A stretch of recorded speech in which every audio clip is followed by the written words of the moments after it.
도시교통위원회 때와는 달리 재정문화위원회는 살림살이를 주로 보는 기관이 많았고요. 문화 그리고 부천시의 고정자산 이런 것들을 좀 꼼꼼히 살펴보는데 지난 도교위와는 차이가 있었습니다.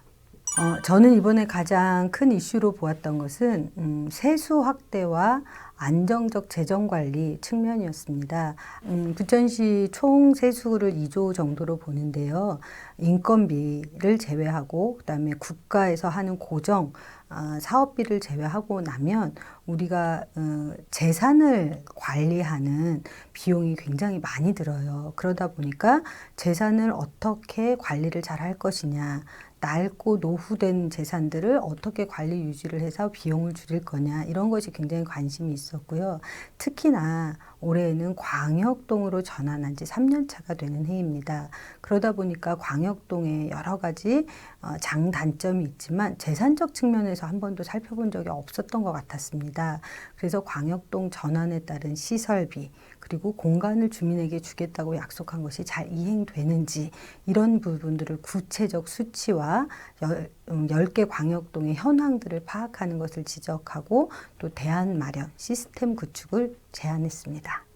시가 중점적으로 하고 있는 큰 국책사업 혹은 처음으로 시도하는 사업들에 대해서 사전적 예방 차원에서 검토가 대단히 중요하다고 생각했습니다.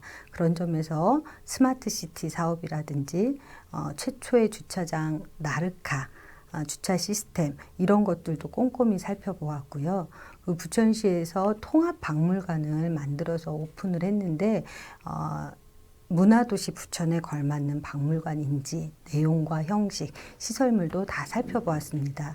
즉 행정감사나 의정활동을 할 때 시의 예산이 많이 투입되고 시민들의 직접적 삶과 연관되는 것들을 부서의 경계를 넘어서서 이렇게 통합해내고 제안까지 할 수 있는 이런 것들이 저의 의정활동의 중심 키워드였습니다.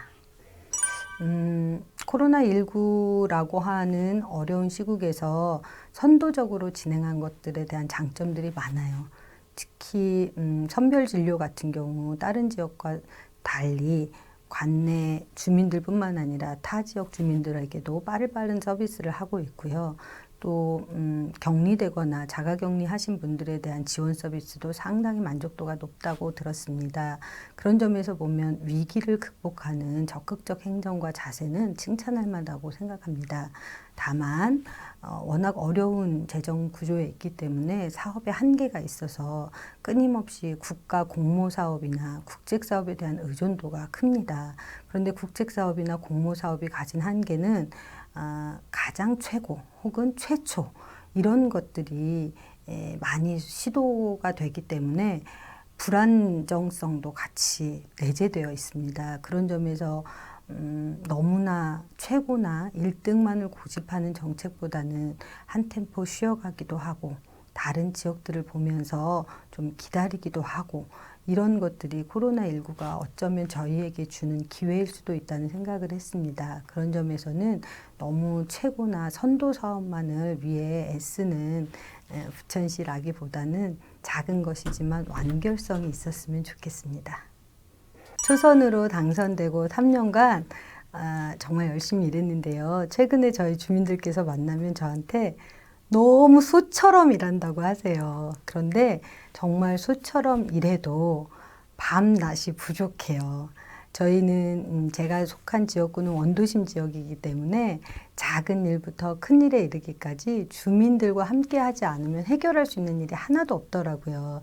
그래서 작은 도로를 바꾸고 신호체계를 바꾸고 아이들의 통학로를 마련하는 이런 일들부터 부천시의 정책, 예산을 다루는 일, 그리고 유의미한 조례를 만드는 일에서까지 작고 크고의 일이 없다고 생각하고 달려왔습니다. 시민 여러분들께서도 시의원들 코로나19 때문에 코빼기도 안 보여 도대체 뭐 하는 거야 질타만 하지 마시고 언제든지 불러주시고 잘 활용해 주시면 슬기롭고 잘 일하는 시의원이 되겠습니다. 앞으로도 잘 활용해 주세요.